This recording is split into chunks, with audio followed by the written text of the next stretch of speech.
بسم اللہ الرحمن الرحیم۔ السلام علیکم۔ اللہ تبارک و تعالیٰ قرآن پاک کی سورہ اعراف کے اندر ارشاد فرماتا ہے، بے شک تمہارا رب وہ ہے جس نے زمین و آسمان کو 6 دن میں پیدا فرمایا، پھر وہ عرش پر قیام ہوا اور وہ دن کو رات سے اس طرح چھپا دیتا ہے کہ رات دن کو جلدی سے آ لیتی ہے، اور چاند اور سورج اور ستاروں کو اس طرح بنایا کہ وہ سب اللہ تبارک و تعالیٰ کے حکم کے تابع ہیں۔ ناظرین، کیا آپ جانتے ہیں کہ اللہ تبارک و تعالیٰ کا عرش کیا چیز ہے اور یہ کہاں پر ہے، اور اللہ تبارک و تعالیٰ کے عرش کی شکل و صورت کیسی ہے، اور اللہ تبارک و تعالیٰ نے اپنے عرش کو کب پیدا فرمایا اور اس کو کس چیز سے بنایا، اور اللہ تبارک و تعالیٰ کا عرش کتنا بڑا ہے، اللہ تبارک و تعالیٰ کے عرش کو اٹھانے والے فرشتوں کی تعداد کتنی ہے، اور وہ فرشتے کتنے بڑے ہیں اور ان کے پاس کتنی طاقت ہے۔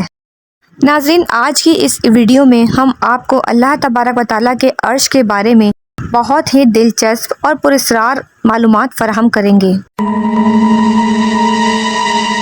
ناظرین، جب اس کائنات میں کوئی بھی چیز موجود نہ تھی اور اللہ نے کسی بھی چیز کو تخلیق نہیں فرمایا تھا، اس وقت صرف اللہ تبارک و تعالیٰ کی ذات وحدہ لا شریک تھی۔ اللہ تبارک و تعالیٰ نے اپنی ذات کے بعد سب سے پہلے جس کو تخلیق فرمایا وہ حضرت محمد صلی اللہ علیہ وآلہ وسلم کی ہستی ہے۔ اللہ تبارک و تعالیٰ نے سب سے پہلے اپنے نور سے حضرت محمد صلی اللہ علیہ وآلہ وسلم کے نور کو تخلیق کیا، اور پھر اس کے بعد پوری کائنات کو تخلیق کیا۔ اس طرح اللہ تبارک و تعالیٰ نے حضور اکرم صلی اللہ علیہ وسلم کے نور کے بعد سب سے پہلے جس مخلوق کو پیدا کیا وہ اللہ تبارک و تعالیٰ کا عرش ہے۔ لہذا جس طرح اللہ تبارک و تعالیٰ کی وحدانیت پر، اللہ تبارک و تعالیٰ کے انبیاء کرام پر اور فرشتوں پر ایمان لانا ضروری ہے، اسی طرح اللہ تبارک و تعالیٰ کے عرش پر بھی ایمان لانا ضروری ہے۔ اس پر ایمان لائے بغیر کسی بھی مسلمان کا ایمان مکمل نہیں ہو سکتا۔ اللہ تبارک و تعالیٰ نے قرآن پاک میں اپنے عرش کا ذکر 25 مرتبہ فرمایا ہے۔ اللہ تبارک و تعالیٰ کی تمام مخلوق میں سے سب سے بڑی مخلوق اللہ تبارک و تعالیٰ کا عرش ہے، اس سے بڑی کوئی بھی مخلوق نہیں، پھر چاہے زمین و آسمان، سورج، چاند، ستارے اور فرشتے ہی کیوں نہ ہوں۔ عرش الہی اللہ تبارک و تعالیٰ کی وہ تخلیق ہے جو سائز کے حساب سے سب سے زیادہ بڑی ہے، جیسا کہ روایت میں آتا ہے کہ ایک مرتبہ حضرت ابو ذر غفاری رضی اللہ تعالیٰ عنہ نے رسول اکرم صلی اللہ علیہ وسلم سے اللہ کے عرش کے متعلق پوچھا، تو اللہ کے رسول صلی اللہ علیہ وسلم نے فرمایا کہ اللہ کی کرسی کے مقابلے میں 7 زمین و آسمان ایسے ہیں جیسے ایک بہت بڑے بیابان جنگل میں ایک کڑا پڑا ہوا ہو، اور اسی طرح اللہ تبارک و تعالیٰ کا عرش کرسی سے اتنا بڑا ہے جتنا کہ کرسی زمین و آسمان سے بڑی ہے۔ ناظرین، اللہ تبارک و تعالیٰ کا عرش کتنا بڑا ہے اس کا اندازہ اس بات سے لگایا جا سکتا ہے کہ اللہ تبارک و تعالیٰ کے عرش کے سامنے 7 زمین و آسمان اور اللہ تبارک و تعالیٰ کی کرسی اس طرح ہے جس طرح کہ ایک نقطہ ہو۔ اور ایک دوسری روایت میں حضرت محمد صلی اللہ علیہ وآلہ وسلم نے ارشاد فرمایا کہ اللہ تبارک و تعالیٰ کا عرش اتنا بڑا ہے کہ اس کی حقیقت صرف اللہ تبارک و تعالیٰ ہی جانتا ہے، اللہ کے علاوہ کسی کو بھی اس کا علم نہیں۔ ناظرین، اللہ کے عرش کی شکل و صورت کیسی ہے، تو اس کے بارے میں روایات میں آتا ہے کہ حضرت محمد صلی اللہ علیہ وآلہ وسلم نے ارشاد فرمایا کہ عرش 7 آسمان سے اوپر ہے اور اس کی شکل گنبد کی طرح ہے۔ آپ صلی اللہ علیہ وآلہ وسلم نے اپنے ہاتھوں سے گنبد کا اشارہ کیا، یعنی اس کی شکل و صورت گنبد کی طرح ہے، جیسے ایک گنبد نے اپنے نیچے والی تمام چیزوں کو گھیرا ہوا ہوتا ہے، اسی طرح اللہ تبارک و تعالیٰ کے عرش نے بھی تمام کائنات کو گھیرا ہوا ہے۔ عرش الہی سے کوئی بھی چیز باہر نہیں۔ اللہ کے عرش کو یہ فضیلت بھی حاصل ہے کہ اللہ تعالیٰ نے اس کو اپنے دست قدرت سے بنایا، جیسا کہ حضرت ابن عمر رضی اللہ تعالیٰ عنہ بیان فرماتے ہیں کہ اللہ تعالیٰ نے 4 چیزوں کو اپنے ہاتھوں سے پیدا فرمایا، جن میں سے ایک اللہ تبارک و تعالیٰ کا عرش، اور دوسرا اللہ تعالیٰ کا قلم، اور تیسرا حضرت آدم علیہ السلام، اور چوتھا جنت عدن۔ اس طرح ان 4 چیزوں کو یہ فضیلت حاصل ہے کہ اللہ تبارک و تعالیٰ نے انہیں اپنے ہاتھوں سے تخلیق فرمایا، اور باقی تمام مخلوق کو اللہ تعالیٰ نے لفظ کن سے پیدا فرمایا۔ چنانچہ اللہ تعالیٰ نے ارشاد فرمایا کن، یعنی ہو جا، اور تمام مخلوقات پیدا ہو گئیں۔ اللہ تعالیٰ قرآن پاک میں ارشاد فرماتا ہے کل من علیہا فان، کہ اس زمین پر جو کچھ بھی ہے وہ فنا ہونے والا ہے، اور تیرے رب عز و جل کی ذات باقی رہنے والی ذات ہے جو صاحب جلال ہے۔ ناظرین، اس کائنات کے اندر جو کچھ بھی ہے وہ ایک نہ ایک دن فنا ضرور ہوگا، اور ہر چیز کو فنا ہونا ہے، لیکن 8 چیزیں ایسی ہیں جو کبھی فنا نہیں ہوں گی۔ ان میں سے ایک اللہ تعالیٰ کا عرش ہے جو کبھی فنا نہیں ہوگا اور ہمیشہ ہمیشہ قائم رہے گا۔ اس طرح اللہ تعالیٰ کے عرش کو یہ فضیلت بھی حاصل ہے کہ یہ کبھی فنا نہیں ہوگا۔ ناظرین، اللہ تعالیٰ کا عرش تمام مخلوقات میں سے سب سے وزنی مخلوق ہے، اس سے زیادہ وزن والی مخلوق اور کوئی نہیں۔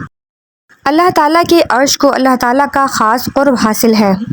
جس سے زیادہ کوئی بھی چیز اللہ تعالیٰ کے قریب نہیں۔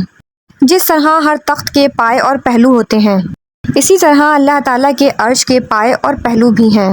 جیسا کہ حدیث پاک میں آتا ہے کہ رسول اللہ صلی اللہ علیہ وآلہ وسلم نے ارشاد فرمایا کہ قیامت کے دن تمام لوگ مدہوش ہوں گے اور سب سے پہلے میری قبر کھلے گی، لیکن پھر بھی حضرت موسیٰ علیہ السلام مجھ سے پہلے اللہ تبارک و تعالیٰ کے عرش کا پایہ تھامے کھڑے ہوں گے۔ اس حدیث سے واضح طور پر یہ بات ثابت ہوتی ہے کہ اللہ تعالیٰ کے عرش کے پائے بھی ہیں، اور حضرت موسیٰ علیہ السلام قیامت والے دن اللہ تعالیٰ کے عرش کے پائے کو تھامے ہوئے کھڑے ہوں گے۔ اور اللہ تعالیٰ نے اپنے مخصوص فرشتوں کو بھی پیدا فرمایا ہے جو اللہ تعالیٰ کے عرش کو انہی پایوں سے اٹھائے ہوئے ہیں۔ اللہ تعالیٰ کا عرش سب سے اعلیٰ اور بلند ترین مخلوق ہے۔ اللہ تعالیٰ نے اس کو پیدا فرما کر اپنی تمام مخلوق سے امتیاز فرمایا اور سب سے زیادہ بلندی عطا فرمائی۔ ناظرین، اللہ تعالیٰ کے عرش کے نیچے ایک سمندر ہے، اور یہ سمندر اتنا بڑا ہے کہ اس میں اٹھنے والی ہر لہر 7 زمینوں آسمانوں سے بڑی ہے۔ اور حضرت علی اور ابن عمر رضی اللہ تعالیٰ عنہ سے روایت ہے کہ جب قیامت کے دن تمام لوگوں کو ان کی قبروں سے اٹھایا جائے گا تو ان کو قبروں سے زندہ کرنے سے پہلے اسی سمندر کے پانی سے 40 دن تک اللہ تعالیٰ ان پر بارش برسائے گا، اور اس کے بعد تمام لوگ اپنی قبروں سے دوبارہ زندہ ہوں گے۔ اللہ تعالیٰ کی جنتوں میں سے سب سے افضل جنت جنت الفردوس ہے، اور اللہ تعالیٰ نے اس افضل جنت کی چھت اپنے عرش کو بنایا ہے۔ جنت الفردوس اللہ تعالیٰ کے مقرب ترین بندوں کو حاصل ہوگی، جیسا کہ حضور اکرم صلی اللہ علیہ وسلم نے ارشاد فرمایا کہ جب تم اپنے رب سے جنت مانگو تو جنت الفردوس مانگو، کیونکہ یہ سب سے افضل جنت ہے، اور اس کی چھت رحمان کا عرش ہے۔ ناظرین، اللہ تعالیٰ کا عرش سرخ یاقوت سے بنا ہوا ہے۔ اس کی شکل و صورت انتہائی خوبصورت اور حسین و جمیل ہے، اور یہ اللہ تبارک و تعالیٰ کی سب سے خوبصورت مخلوق ہے۔ اللہ تعالیٰ کے عرش کو اٹھانے کے لیے اللہ تعالیٰ نے اپنے 4 فرشتوں کی ڈیوٹی لگائی ہوئی ہے جو کہ اللہ تعالیٰ کے عرش کو اٹھائے ہوئے ہیں۔ یہ فرشتے ہر وقت اللہ تعالیٰ کی حمد و ثنا بیان کرتے ہیں اور مومنوں کے لیے استغفار کرتے ہیں، جیسا کہ اللہ تعالیٰ سورہ غافر میں ارشاد فرماتا ہے کہ وہ فرشتے جو اللہ تعالیٰ کا عرش اٹھائے ہوئے ہیں وہ اللہ تعالیٰ کی حمد و ثنا اور پاکی بیان کرتے رہتے ہیں اور مومنوں کے لیے استغفار کرتے ہیں۔ اسی طرح اللہ تبارک و تعالیٰ کے عرش کے گرد بہت سارے فرشتے ہیں جو ہر وقت اللہ تعالیٰ کی حمد و ثنا بیان کرتے رہتے ہیں اور اس کی پاکی بیان کرتے ہیں، جیسا کہ اللہ تعالیٰ قرآن پاک میں ارشاد فرماتا ہے کہ تو دیکھے گا کہ اللہ کے عرش کے ارد گرد گھیرا ڈالے فرشتے اللہ کی پاکی بیان کرتے ہیں اور اس کی تسبیح پڑھتے رہتے ہیں۔ ناظرین، اللہ کا عرش اٹھانے والے فرشتے اتنے بڑے ہیں کہ اگر 7 سمندر کا پانی ان کے انگوٹھے کے ناخن میں رکھ دیا جائے تو ایک قطرہ بھی نیچے نہ گرے، جیسا کہ ان فرشتوں کے متعلق رسول اللہ صلی اللہ علیہ وسلم نے ارشاد فرمایا کہ اللہ تعالیٰ کا عرش اٹھائے ہوئے فرشتوں میں سے ایک فرشتہ ایسا ہے کہ اس کی کان کی لو سے کندھے تک کا فاصلہ 700 سال کا ہے۔